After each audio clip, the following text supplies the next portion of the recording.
the Bench with Jacob Hester and Matt Flynn. Hands to Hester, and Hester, yep, got it, 5 out of 5. From carrying each other to a natty to carrying each other on the air. Flynn is back to throw for the end zone goal. Live from the Raising Cane studio, it's Off the Bench.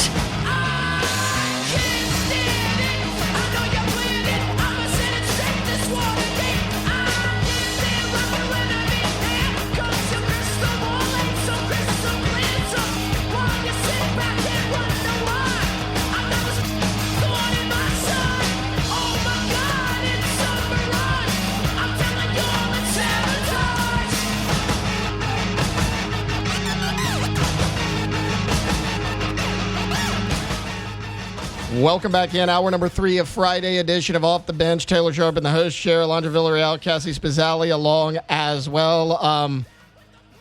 Speaking of the bump music, the only person trying to sabotage OTB is our guy, Joel Thomas. That guy. So we were walking out yesterday, and he saw us again. Oh, wait, I don't think we told you this. So after the show yesterday, Mickey Loomis comes up, and he's like, "They let y'all out of Baton Rouge?" And starts like laughing, and we're like, "They let you guys out of Baton Rouge? They let you have a job?" They like, what? Jesus, Mickey.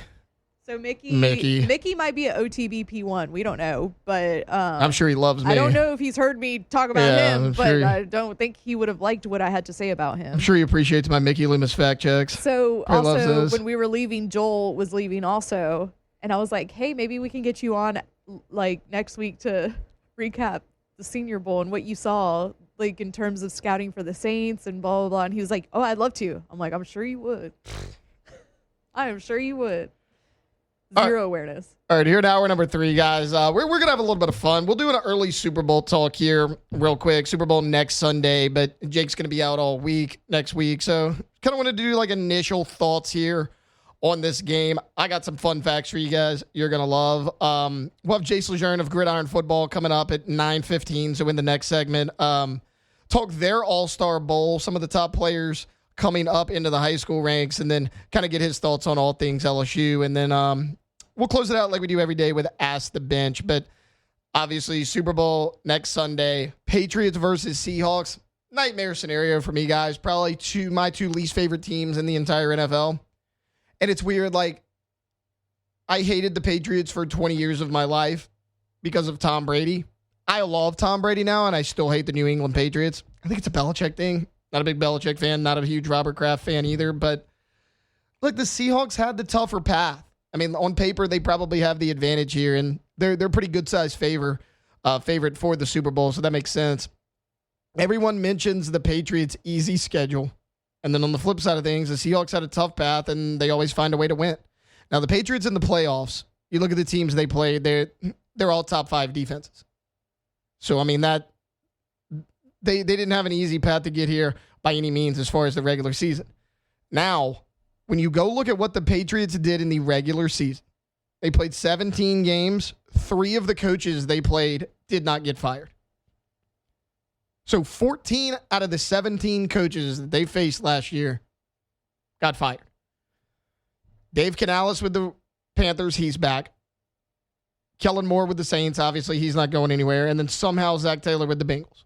Those are the 3 coaches they faced last year that kept their job. So it was easy in the regular season. That was kind of the knock on Drake Mays. When they were talking about who's going to win the MVP, it was the Patriots had beaten one team with a 500 or better record. It was the Buffalo Bills, and they went 1-1 in that, so that's kind of a wash. Look, maybe I'll eat my words on this. I'm one of those people that's just like, you're going to have to show me you can do it at the highest level before I take back the things I say about you. I understand he's been great. Sam Darnold's got to go do it one more time. Sam Darnold wins this game coming up on Sunday. I'm on board. I'm a Sam Darnold believer. No question about it. Now, I think the team around Sam Darnold is phenomenal. I do think New England has the advantage at quarterback. But every other spot seems to favor Seattle in a big way.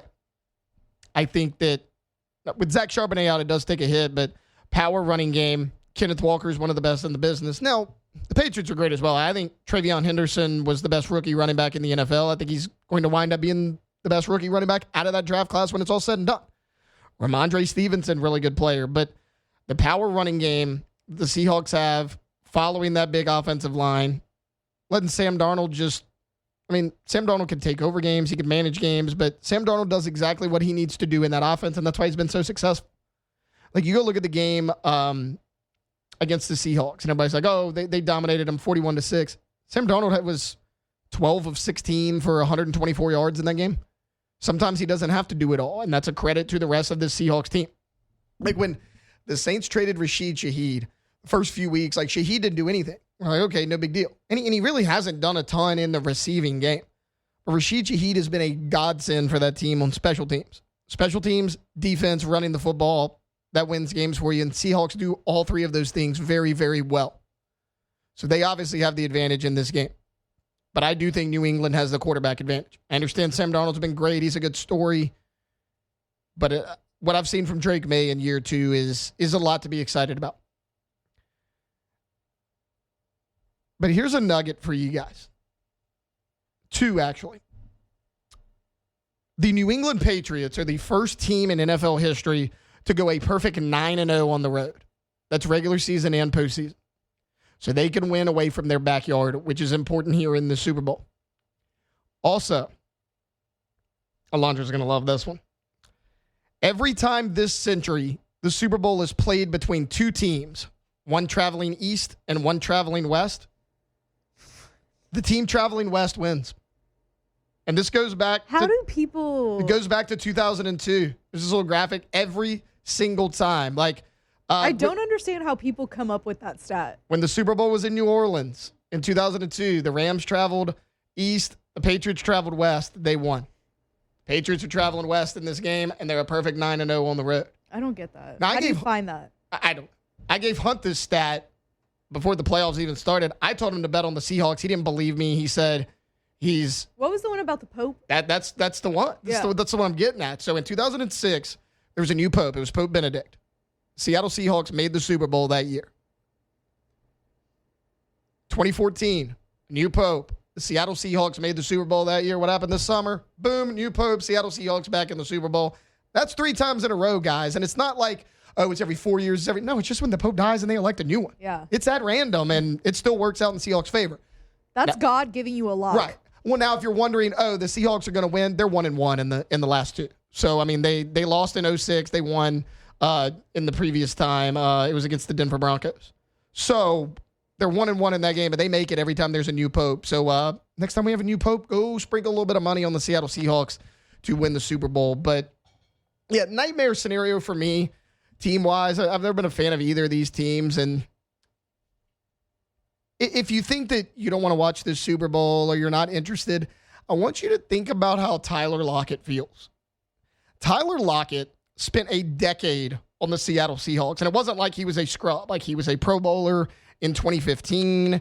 So he was in Seattle from 2015 until 2024, last season. Last time the Seahawks went to the Super Bowl was 14. So he missed that last Super Bowl. Went on an incredible 10-year run with them. Left in the offseason. They go back to the Super Bowl. He had been there 2 years and was a season short of 2 Super Bowls. If that's not bad enough, the 2 teams he played for this year were the Titans and the Raiders, who are probably the 2 worst teams in the NFL. But tough break for him. As far as this game goes, though, I keep wanting to pick the Patriots in this game, and I don't know why, because I think Seattle's better. That may change next week, but I trust Mike Vrabel. And I understand it's his first year in New England, but you got to remember, this is a Mike Vrabel that played under Belichick. He played with Brady. He's played in these big games. He's won these big games. As a player, obviously not a coach, but when he gets hired on with the Tennessee Titans, he takes them to the 1 seed. Not only are they the 1 seed, they're the 1 seed with Ryan Tannehill as their quarterback. And they had every opportunity to go to the Super Bowl. Some things didn't fall their way, but think about the Tennessee Titans being the 1 seed in the AFC with Ryan Tannehill as their quarterback. Since the Titans moved on from Ryan Tannehill a few years ago, he hasn't even been back in the NFL. And look where they're at now. They're a bottom feeder. They've been one of the worst teams in the NFL over this last 3 to 4 year span. And here's Mike Vrabel taking the Patriots to the Super Bowl in year 1 in New England. I mean, he was the talk of the town last year, right? Like, there were A lot of people down here in New Orleans was like, hey, could you go after Mike Vrabel? The Patriots snatched him up so quick. He was the first coach off the board last year. I mean, that's how much they believed in him and what he could do in this city. And, it's like, if you're a Patriots fan, you're loving this. If you're a fan of any other fan base, you hate this. Because think about all the teams out there, yes, the teams I root for in general, that haven't made it to the Super Bowl. You see the Patriots form a dynasty, win 6 Super Bowls. The greatest player in NFL history leaves, wins a Super Bowl elsewhere. You fire your Hall of Fame coach. You burn it all to the ground, and you build it right back up and get back to the Super Bowl before some of these teams even had an opportunity to go. Think about how well-run of an organization that is. And you can say what you want about Robert Kraft and all this. I understand everybody, gives all the flowers to the Rooney family and the Steelers for how that organization's ran, and it's great. I don't think there's a better run organization in the NFL than the New England Patriots. And I don't even like the Patriots. But what they have done, let's tear it down to the base and build it back up almost perfectly in such a short period of time. Belichick's only been gone 2 years. A lot of people forget about that because he's been in the media so much and he's done so much since then. They had Gerard Mayo for a year last year. It didn't work out. They got rid of him. They hired Mike Vrabel. This is year 1 for Vrabel. So Belichick's only been gone 2 years. So you move on from Brady and Belichick. 2 years later, you're back in the Super Bowl. That gets a lot of opposing fan bases mad. I'm sure the Patriots love it, though. But, we'll get into this a lot more next week. But just wanted to kind of give surface-level thoughts there. I don't know why I keep leaning Patriots in this game. I do think Seattle's the better team, but we'll break it down more as next week goes along. Okay, we're going to take a quick time out right now. Coming up on the other side of this break, my guy Jace LeJeune of Gridiron Football is going to hop on. They hosted a All-American Bowl for Gridiron Football a few weeks back. We'll talk about some of the top prospects in that game, names to watch, and just get his thoughts on all things LSU. That's coming up next here on Off the Bench. Off the bench. All right, we are glad to be working with First American Bank and Trust, and we've been telling you over the last couple of weeks just what they have done here in this community for so long. We're talking over 100 years, right? And we mentioned community because when they make a decision, they make it right here. It's local people helping local people. We're not talking about, some huge office in the Northeast, the West Coast, and the Midwest. We're talking about right here locally. That's why they've been a banking tradition in the area since 1910. So you're going to get all the bells and whistles of any kind of major branch that is nationwide, but you're going to get the customer service that is local here. So go to their website today.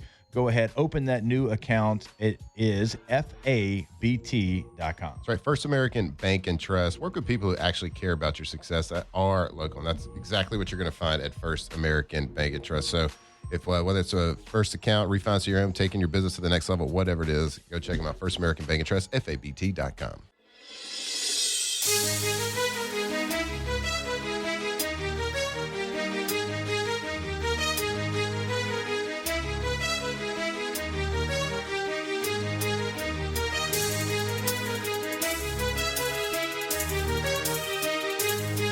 Tigers turn talkers. This is Off the Bench. Now that you're out of my life, I'm so much better. You thought that I'd be weak without you, but I'm stronger. You thought that I'd be broke without you. Welcome back in. Hour number 3, Friday edition of Off the Bench. Taylor Sharp here with you. Going out to the phone lines right now, bringing on my guy, Jace LeJeune from Gridiron Football. Jace, how are you this morning? Doing good, Taylor. It's been a minute. Hope you're having yourself a good New Year so far, man. Dude, it has been a minute. I missed you. It's no more I Episcopal know. football. What are we going to do with our lives here? But speaking of football, you guys at Gridiron Football, you had a little all-star game a few weeks back. How'd it go? Oh, very busy. It was a very busy event. I could say that for sure, Taylor. We had about 160 senior players in attendance from 5 different states across the country, and we had 4 different teams. So we actually had a little bit of a tournament elimination for the 4 teams. So we had 3 games, including a championship round. So it was a lot of great football. It was at LCU, Louisiana Christian University, and we actually had a junior high game as well. That way we can cover a lot of the players that are on the rise as well from 6th or 8th grade. But we also had the senior game. That's really our main event for that day on December 30th. But it was a great event. Who standouts we have, man? Y'all got any big-time players out there? Oh, yeah. We have a lot of talent this year. it was plenty of really great talent. It seems like the talent's been better every single year since I've been there at Gridiron Football. And this year, we've actually had a lot of LSU fans will probably remember the last name Randall, Marcus Randall. His son actually played in our bowl game, Caden Randall, and he actually was the defensive MVP of the bowl game. He was making a bunch of hard hits throughout the game. He's actually signed to play at Southeastern Louisiana University. We had a Scambia in Pensacola. That's actually where Emmitt Smith played high school football at.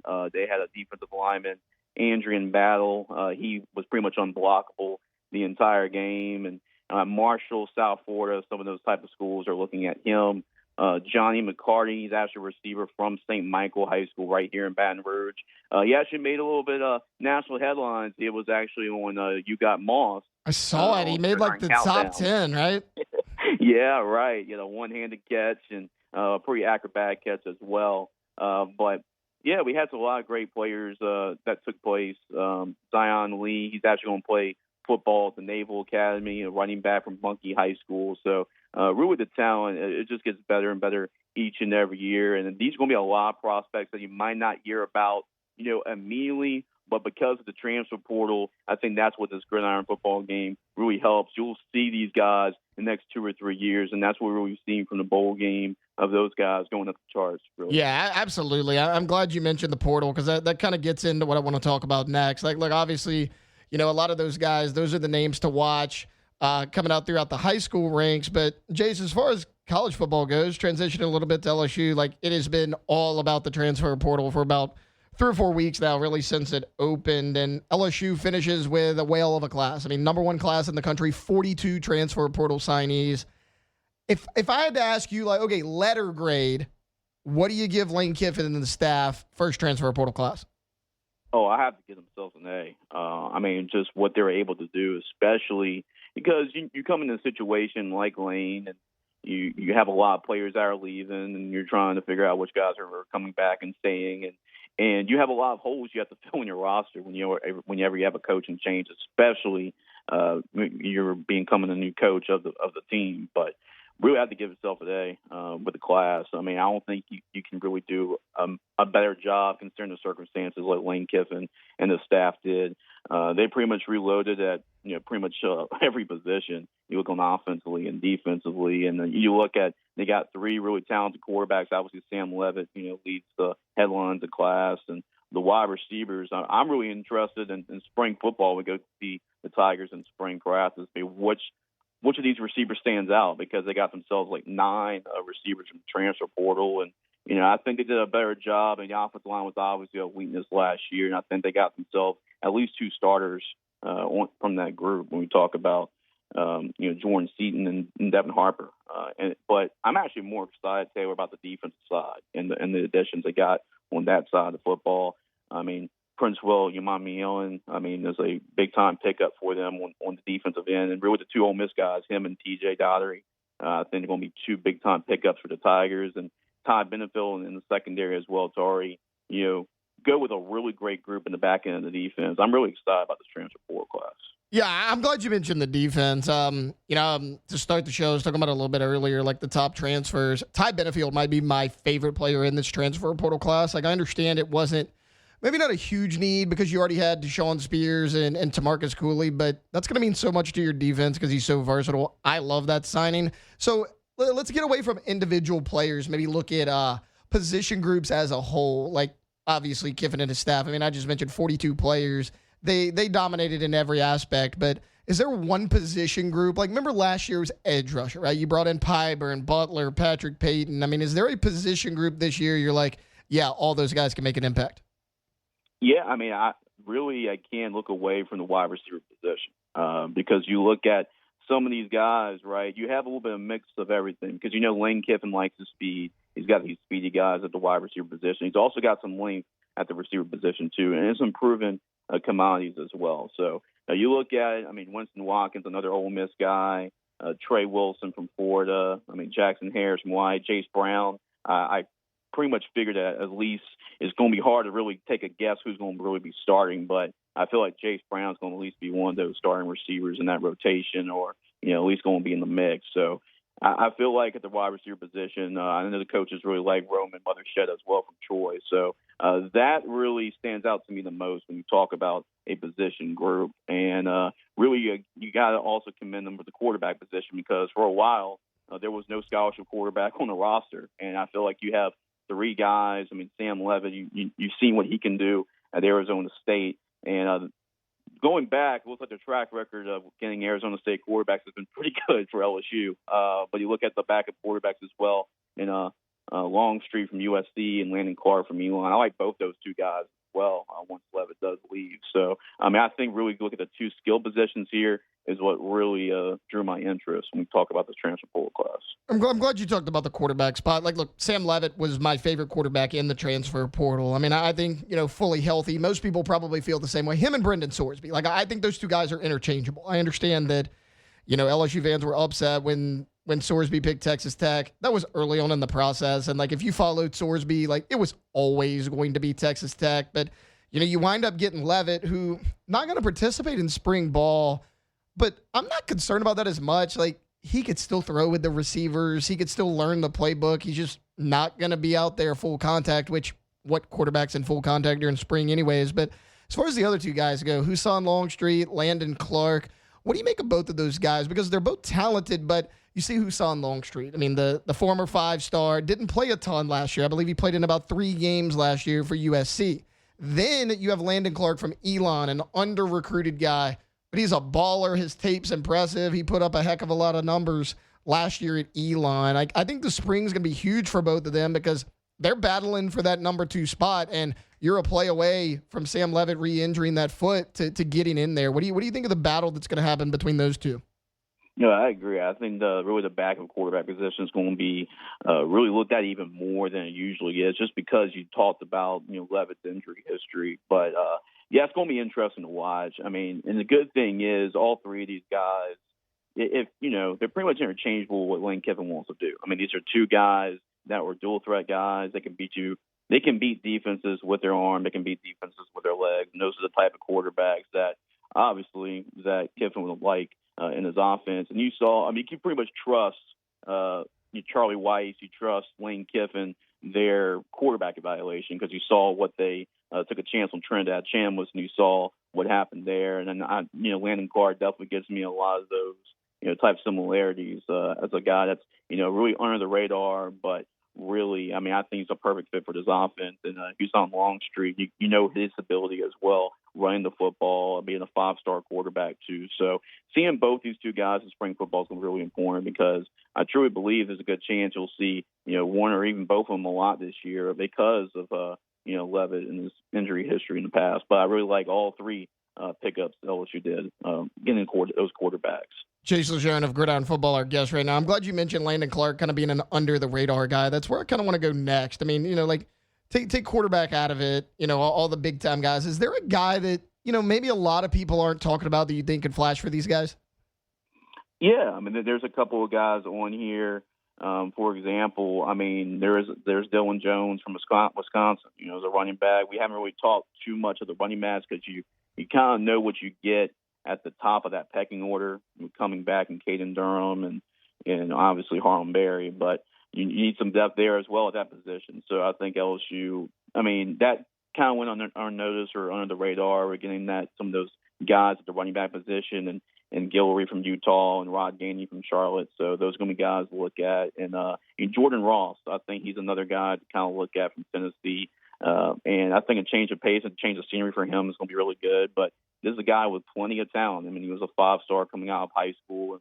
And now, I mean, I think he can really be in the rotation. So watch out for some of those guys on the defensive line. We all know about Prince Will, but some of these other guys like Jordan Ross and Malik Blockton, guys like that, Achilles Woods, I'll probably keep an eye on them as well. All right, Jace, one more for you. I was just a second ago talking about how Todd Benefield might be my favorite player in this class. Like, obviously, we all know about Levitt, but is there one guy in this class you're like, if somebody makes an immediate impact, it's this guy? Like, who's maybe your favorite player they signed? Oh, yeah. I mean, he's definitely one because you're looking for somebody, and I probably agree with you there because he's somebody that you can put at the star position. You can put him in the box, and that's a position that, LSU really takes a lot of pride in at that star position. You get Harold Perkins in years past. So you can line up Ty Benefield pretty much if you need him in the box. You put him in, as a deep safety, you can put him there as well. So his versatility, I think, is going to be really huge for the secondary. And this is really a strength for this LSU football team coming back. But I also really like T.J. Dottery. I really like that pickup as well. He's one of the leading tacklers. I believe he was the leading tackler in the SEC last year. And you really place him with Devon Keys and Whit Weeks. That linebacking career is going to be pretty scary. And picking up T.J. Dottery, that's a really good pickup for this defense and Blake Baker. Jace, year one, before we get you out of here, expectations for Lane Kiffin. After you put together this portal class, is it playoffs or bust year one? Yeah, you don't really want to say playoff or bust in year one, but it kind of almost feels like it because you see what Indiana has done in only 2 years, and you've seen what other teams have done in just a short amount of time because of the transfer portal, and it's a little bit of a shorter window because you got the expanded playoff, and you can get these guys, you can win right away in the transfer portal. So you know what to expect from Lane Kiffin offense. You know they're going to score some points, and I don't have a question about that. And then you bring Blake Baker back. You don't know how much you got Blake Baker left on your coaching staff. So to be honest with you, it kind of does feel like, even though this is year one, it does feel like a playoff or bust. And I know that the LSU fans have been pretty hungry for LSU to get back into the playoffs. So a lot of proven talent from the transfer portal. And with this transfer portal class, you can kind of see now that, this is that type of year for LSU to make the playoffs. And, I know that'll be a great first impression for Lane Kiffin this first year. Jace LeJeune of Gridiron Football. Jace, thanks so much for hopping on with us, man. Absolutely. Anytime, Taylor. All right, guys, we're going to take a quick timeout. We've been sports savvy today. It's a Friday. Let's switch it up a little bit. We're coming back. More OTB. We got 2 more segments left here on this Friday. Off the bench. All right, go to getgordon.com. That is the website for Gordon McKernan Injury Attorneys. On the website, you can have a chat right there with a live agent as soon as you log on to getgordon.com. You can check out past client results, cases they can handle for you in the courtroom, all right there on the homepage.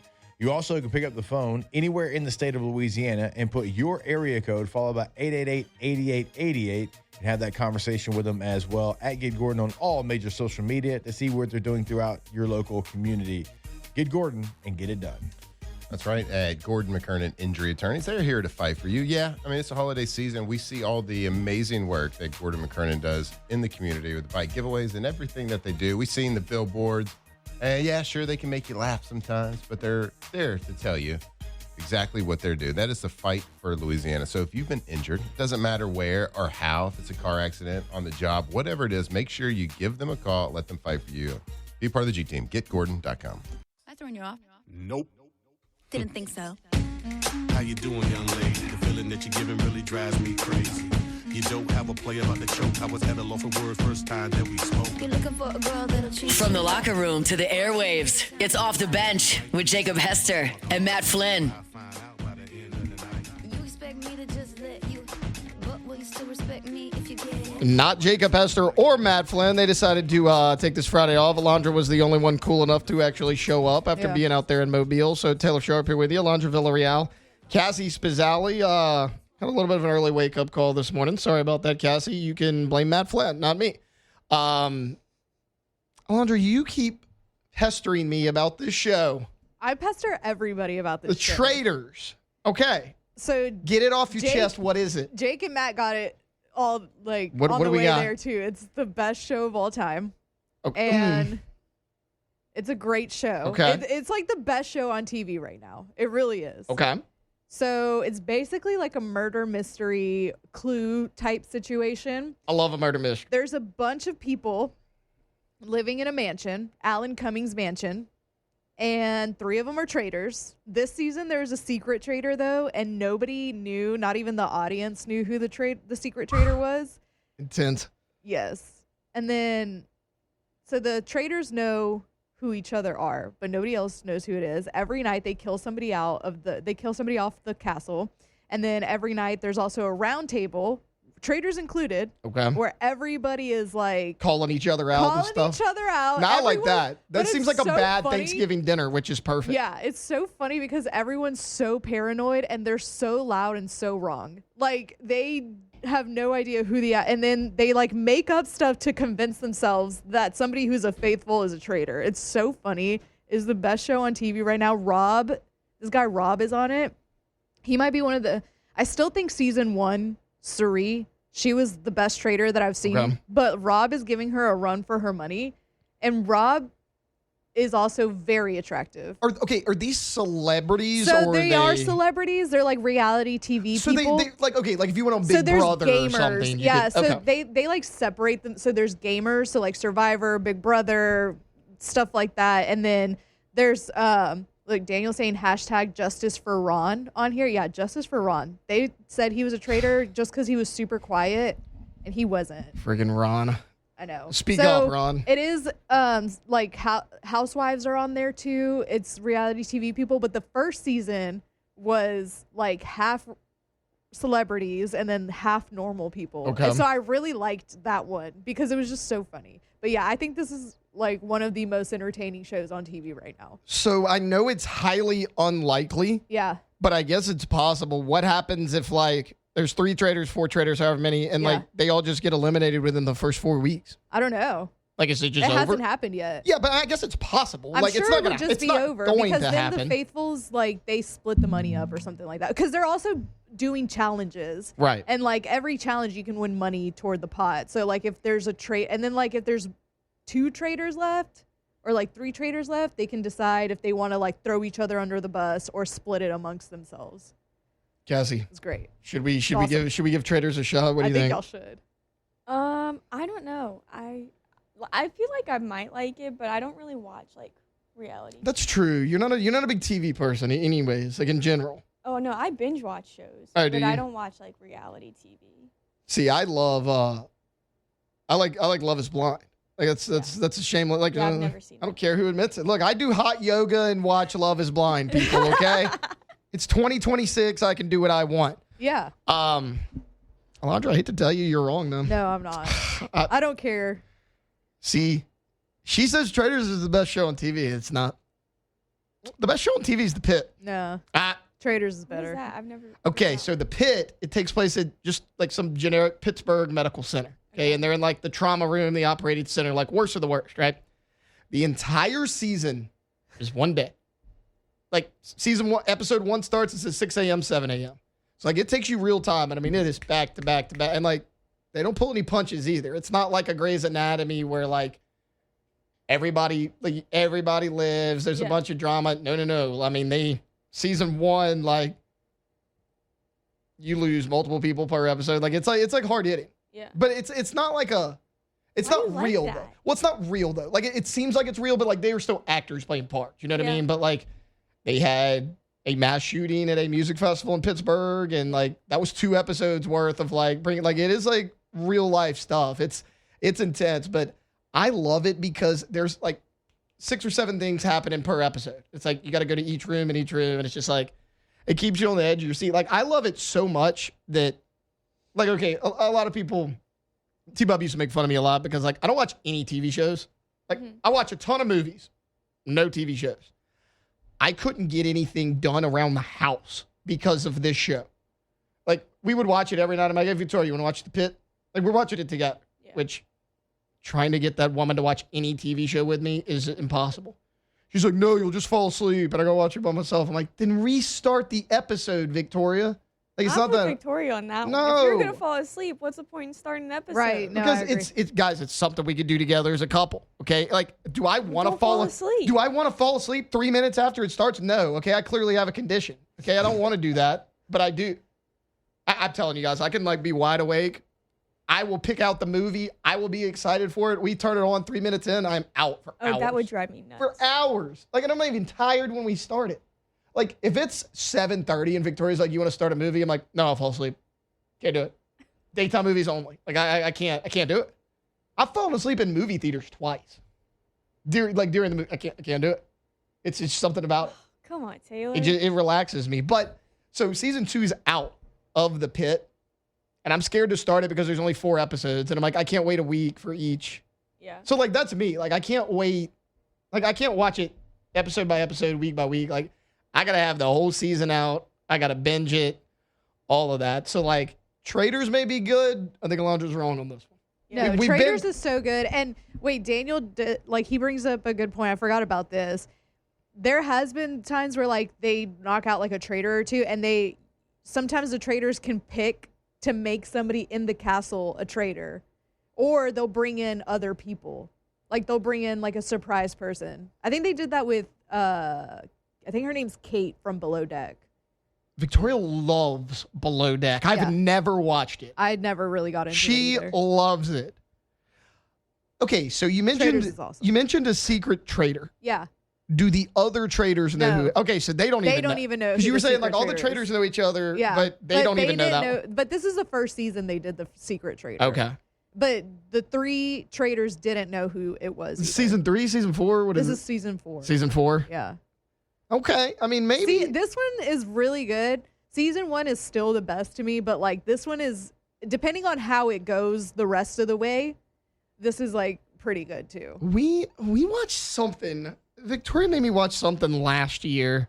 It's not that, but it's on Netflix, and it's like you're intentionally catfishing the other members of this apartment complex. That's like wild. everybody knows now. You can be yourself. Yeah. Like all of you talk online, and the Okay. goal at the end is like everybody has to vote.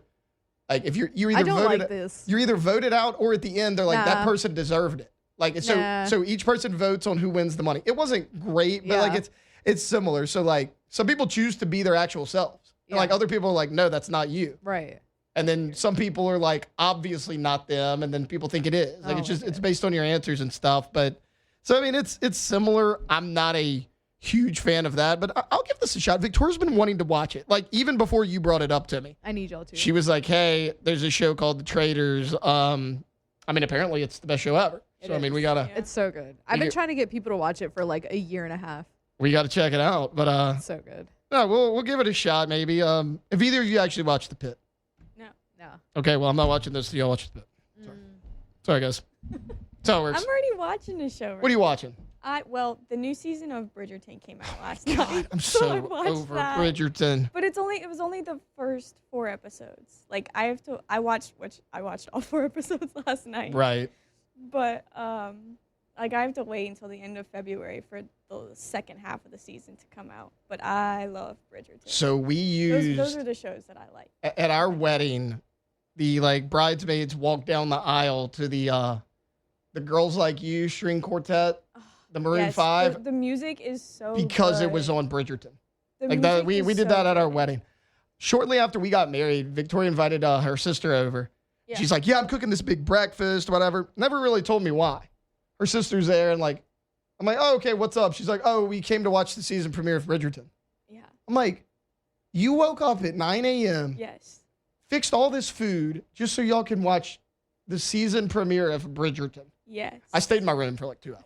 I was like, "What am I gonna do? What am I gonna do in this situation? Where am I gonna get?" Yeah. And it was a Saturday. I'm like, "Victoria, it's a Saturday. Like, are we doing this?" Yeah. I mean, she's big into Bridgerton, but I don't wake up early, but I would wake up to do that. all right, we may give Traders a shot. We'll see.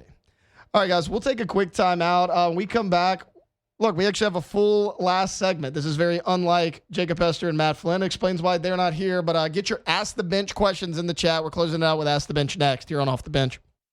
Off the bench. From the locker room to the airwaves, it's Off the Bench with Jacob Hester and Matt Flynn.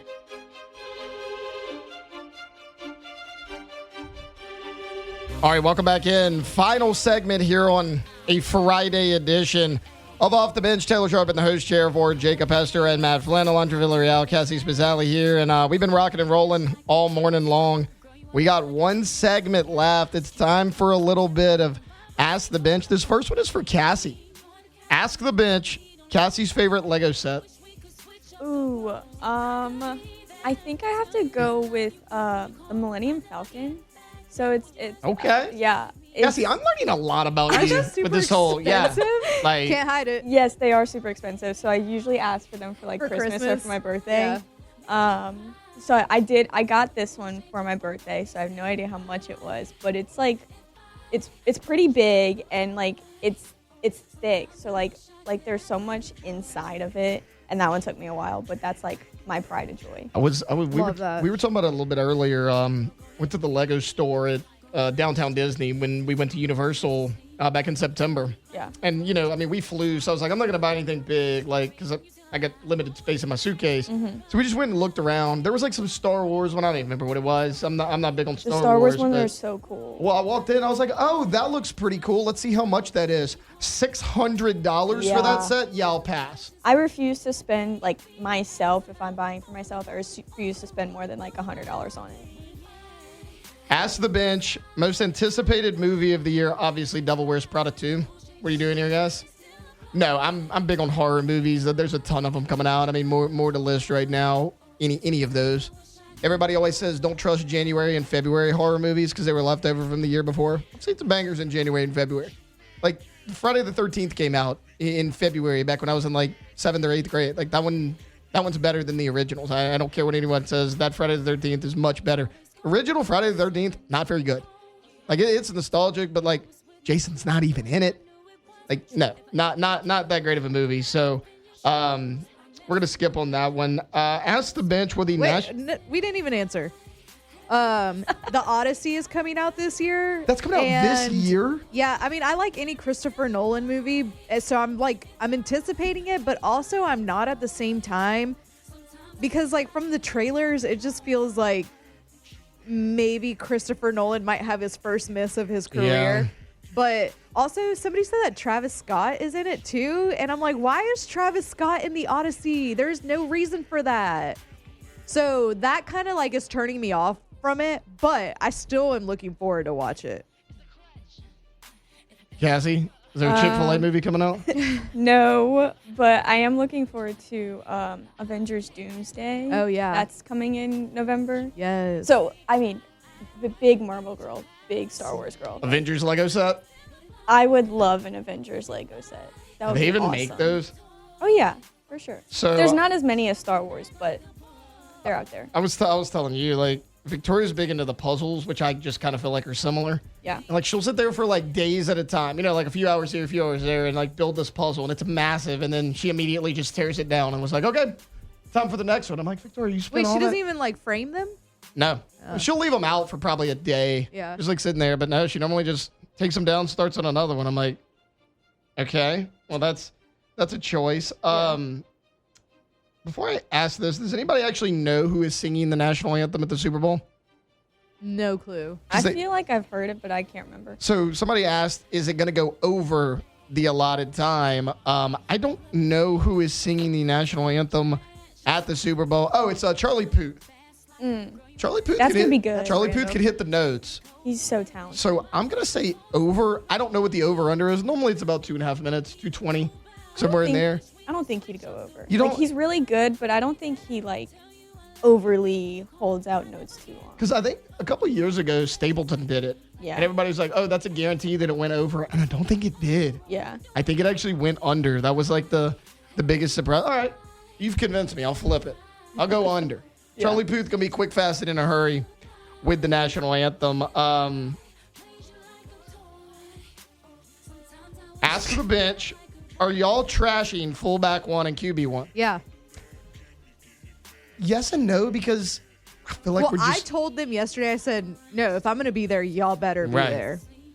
Like, I was visibly irritated when they said they were going to not come in. But also, like, if we're just stating what actually happened, like, we're just giving you the facts. Like, are we actually... That's true. Are we trashing them, or did they do it to themselves? Because, like, we haven't made anything up. We haven't sat here and, like, exaggerated this whole thing. They were all in Mobile. They all got back roughly around the same time. Flint was actually earlier. Yeah. And Alondra showed up, and they didn't. I mean, am I missing anything here? No, those are facts. Those are objective That's facts exactly what that happen. The difference is I don't have like kids. That's so true. I can't That's true. I can't be like, oh, I need to see my kids, which I get. I really understand that. They were gone forever, especially Right. Jake, but like I don't have like a I don't want to say excuse, but I don't have an excuse. No, well, they did, and they used it. All right, guys, that'll pretty much do it here for Ask the Bench. We only have about a minute left in the show. I want to thank Jace LeJeune from Gridiron Football hopping on. Ross Jackson. Look, Ross had a ton of articles coming out all week long. And when I mean articles, I mean like articles. Thick boys. Like, they took a while to read, and I enjoyed every bit of it. Like, nobody's locked in on New Orleans Saints quite like Ross is. Look, we talked LSU football. We talked men's and women's basketball. Here's the gist of that. The women are really good. The men are awful. There's your LSU basketball take for today's show.